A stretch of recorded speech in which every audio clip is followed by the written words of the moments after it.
campeãs, nós vamos logo no extremo. Campeã das campeãs, marcha batida de centro, eu só conheci uma na minha vida, que chama Honda Dourada SM. É a única égua que eu vi que foi campeã das campeãs de marcha de centro. Isso eu posso te provar, porque quando ela era da Morada Nova, sem ferradura, eu montava nela lá, já saía na picada comigo. Para encartar ela na marcha batida, demorava. Você tinha que botar ferrar, botar bridão, equilibrar ela. E ela é uma égua que tinha aquela facilidade de entrar na picada natural. Então, a única égua de 1994, quando eu comecei a ser instrutor de equitação até os dias de hoje, que eu vi campeã das campeãs na marcha batida e que era de marcha de centro, eu só conheço a Honda Dourada SM. As outras todas são animais que a gente chama D1 e algumas D2. Viu? Já vi égua ser campeã das campeãs que tem diagrama de animal diagonal, que na frequência, até que eu treinei, que eu não daria campeãs para ela nunca. Só não vou citar o nome. Mas eu já fui campeão dos campeões com uma égua diagonal, na pressão exagerada, naquela época de pressão exagerada. Eu não gostava dela, mas foi campeão dos campeãs. Hoje eu acho difícil, eu acho quase impossível um animal desse chegar no sucesso nacional. Porque nós temos as transições, o juiz exige animal descontraído, tem a rédea livre, que não vai, como é que você vai disfarçar um animal desse? A pressão diminuiu, a cadência aumentou. Nós estamos numa direção muito boa em relação à melhoria da qualidade e atitude dos animais em pista. Eu só acho que podia acelerar mais. Não sei se é porque eu sou muito ansioso, achava que poderia ser mais rápido. Eu acho que o ponto alto técnico da associação é o nosso diretor da ENA. Sinceramente, o ponto alto técnico da gestão do Daniel é o diretor da ENA. Se deixasse ele mais livre, desse mais carta branca, eu acho que acelerava. Fernandinho, e não existe, então, uma possibilidade, uma estratégia aí da própria associação de colocar também em pista a disputa na marcha de centro? Criar uma terceira, né? Na época do Mag, na época da gestão do Mag, isso foi solicitado para ele, inclusive foi assunto de jantar meu com ele várias vezes, né? Porque nós já tínhamos, naquela época, nós já tínhamos lá a Associação do Pampa, né? Que tinha a marcha de centro, que foi introduzida na época pelo Eduardo Aparecido. Então nós já tínhamos todo esse retrospecto da Pampa, ou seja, já em outra raça irmã que tinha o concurso de marcha de centro, com sucesso, né? E bem feito. Agora, por que não imitar o Pampa?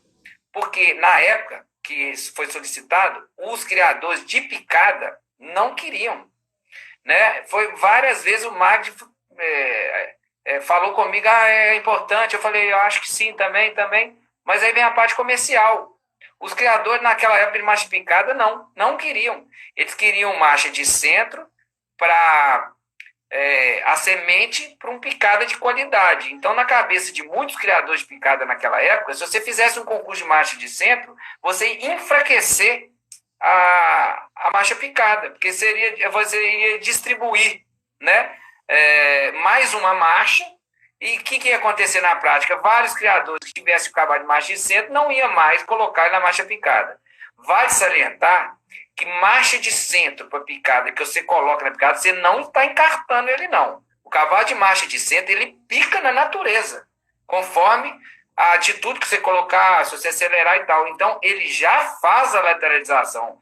Quando você pega um cavalo de marcha de centro e bota na picada, você não está encartando ele na marcha, não. Você está direcionando a equitação para um exercício que ele já faz. Você só está priorizando aquela habilidade dele. Diferente de você pegar um cavalo de marcha batida ruim e colocar ele na picada. Então, na minha cabeça, isso é totalmente separado. Então, à medida que você faz uma marcha de centro, uma categoria, na época os criadores de picada se sentiram desprestigiados, como se fosse perder alguma coisa, né? Eu não concordo com isso de jeito nenhum, porque um criador de marcha de picada de qualidade, ele sempre vai ter um animal de marcha de centro na casa dele. Se puder participar de uma outra modalidade, qual o problema? Não sei se é medo, né, da marcha de centro aumentar muito, evoluir muito e tomar um espaço. O ser humano, ele tem muito medo, né, de mudanças. Então, eu sou uma pessoa que eu gosto de deixar o negócio correr à vontade. Se o cavalo é de centro natural, por que não ter um concurso de centro, né? Mas isso vai na parte comercial, vocês podem ter certeza. A não introdução do marcha de centro é um problema comercial. O Lucas, o CTE Lucas, está perguntando aqui, São Lucas, e se esse animal de centro diagonaliza na hora da prova? Está desclassificado. Se esse cavalo de marcha de centro diagonalizar na hora da prova, ele está desclassificado. No mínimo, ele vai ser muito penalizado, né? Uma das coisas que numa outra live eles me perguntaram é porque o cavalo de marcha batida, se ele der uma picada lá na marcha batida, eu nunca vi ninguém desclassificar um cavalo de marcha batida que deu picada.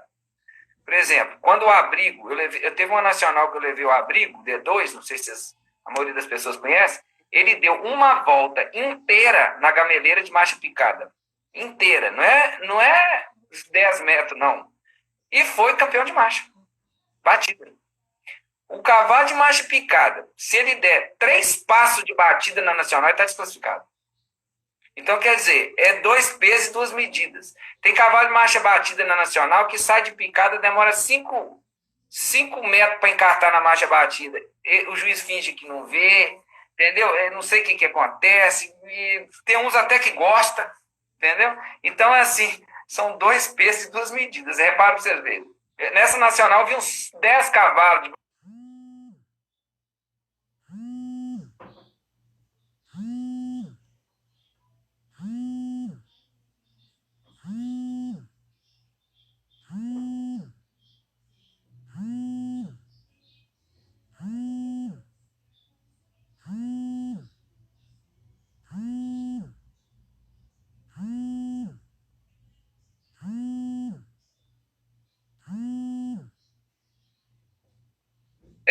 ela leva o cavalo para os extremos.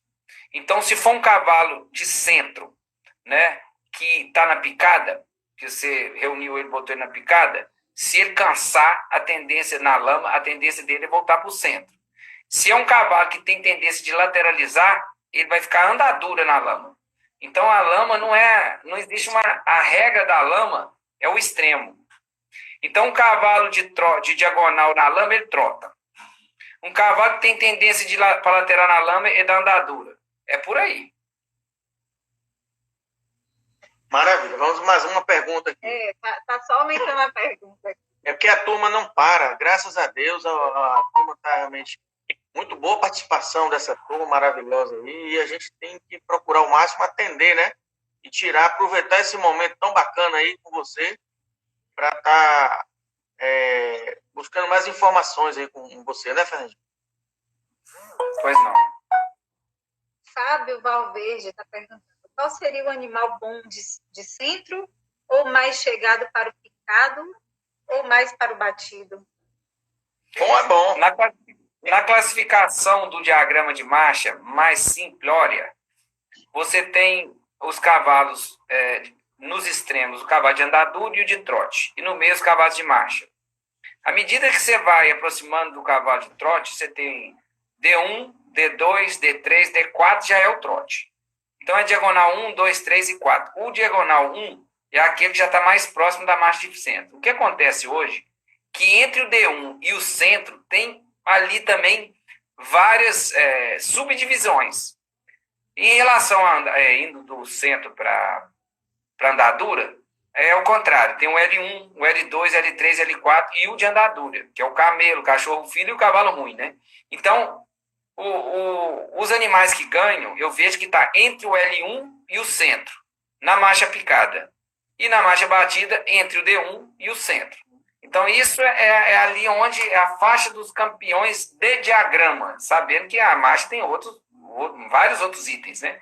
Mas em relação ao diagrama, os de marcha batida se localizam entre o D1 e o centro, e de marcha picada que eu estou vendo ganhar entre o centro e o L1.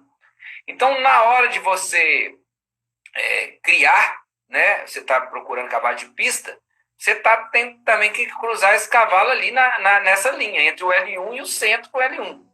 E na marcha batida, entre o centro e o D1.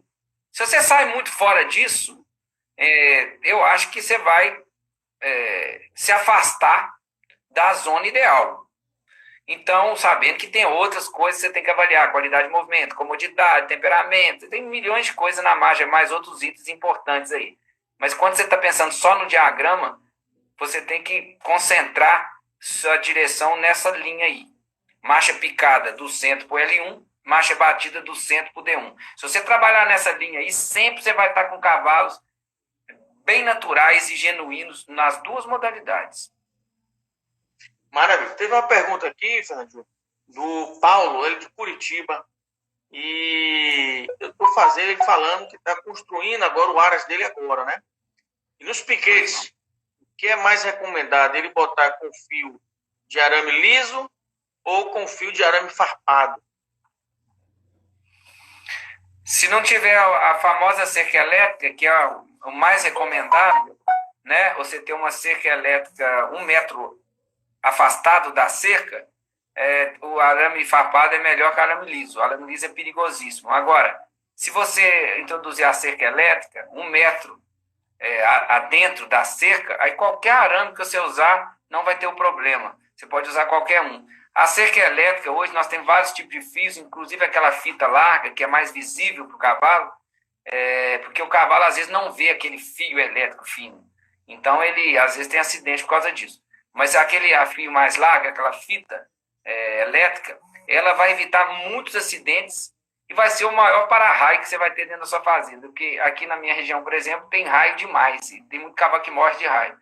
Quando você bota uma fita elétrica dessa, além da segurança dele não encostar na cerca e não vai ter nenhum problema de acidente, você tem um para-raio em todos os piquetes. Porque se cai um raio, cai na cerca elétrica. Maravilha. Próxima pergunta. Gente, a gente está chegando ao final, né, da nossa live. A gente quer agradecer a todo mundo. A gente vai estar fazendo mais 2 perguntas aí, o Fernandinho. Depois vou convidar o nosso amigo Tom Zé para estar participando com a gente do sorteio aí, tá bom? E a audiência hoje foi muito boa, Fernandinho. A gente vai convidar você mais uma vez para que a gente possa estar compartilhando, né? A semana que vem nós já temos... Eu nunca falei tanto de marcha picada na minha vida inteira. Tomara que eu não tenha falado muita potoca, né? Mas se eu falei alguma coisa errada, vocês me desculpem. Na marcha batida eu tenho mais consistência, né? Porque tem mais tempo trabalhado. Mas na marcha picada, isso é a sinceridade, a sensação que eu vejo no dia a dia dos animais que eu crio e que eu treino para a pista de marcha picada. E eu acredito daqui mais uns 10 anos aí, com a juizada melhorando e nós também, a gente vai estar com menos dúvidas, né? A gente vai até lhe convidar, já fica aí o convite, né? A turma gostou demais aí. E a semana que vem, nossa próxima live é com a Alain Vilaça, né? Alain Vilaça vai estar junto com a gente dia 7 de abril e no dia 7 de maio. E no dia 14 de maio, a gente está fazendo nessa época aí, sempre lives toda quinta-feira, né, Fernando? Para que a gente possa estar compartilhando de experiências. É o momento da turma estar tirando dúvidas, participando. E já fica o convite para você aí. De hoje a 15, dia 14 de maio, a gente está novamente junto, né? Claro, se você puder, se tiver dentro da sua disponibilidade de tempo, a gente sabe que você viaja o Brasil inteiro, mas se você puder estar compartilhando mais um pouco aí, disponibilizando o seu tempo, dia 14 de maio, a gente puder estar junto novamente, tá bom, amigo? Olha, vai ser um prazer. Agora, tem que tomar cuidado para não ficar muito repetitivo, porque Alain Vilaça é filho do CTE, viu? Então, o que acontece? O pensamento dele é muito próximo do meu. Vocês têm que fazer pergunta diferente, porque senão ele vai responder igualzinho eu. Ele é meio que filho do CTE, né?